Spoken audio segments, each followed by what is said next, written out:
In the academic journal, Public Policies on Higher Education, Rhetoric and Grammar of Modernity and the Limit of Social Recognition by Cesar Correa Arias, 2011. Talks about higher education in Mexico, the difference between higher education in Mexico related to other countries and the global standard, the gap between deans and teachers, and some history about why some schools are private and some other are public. This journal, like I said before, focuses on higher education policies. And it was interesting how the author incorporates some history about why there are private and public schools in Mexico. To support this idea, here is a quote.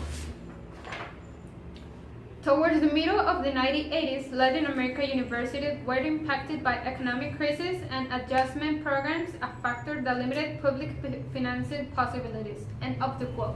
So in the 1980s, higher education started to change because of the economic crisis that was in Latin America. This crisis affected universities because they depend on the state.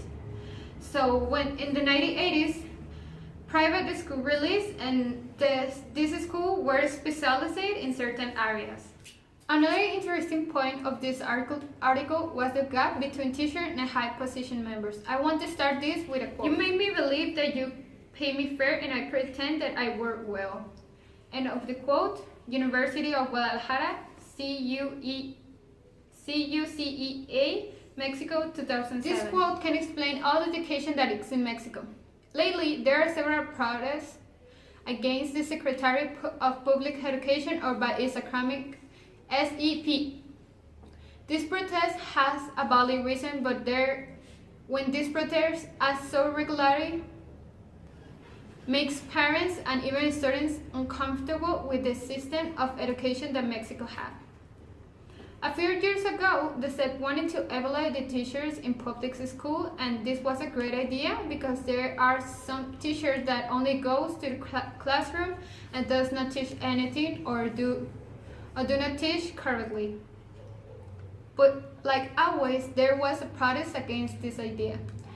This protest hadn't had a point because this idea has a good initiative and this can come again. There is a gap and none of the both sides want to do something about it. The education in Mexico is good, but if you do a research first.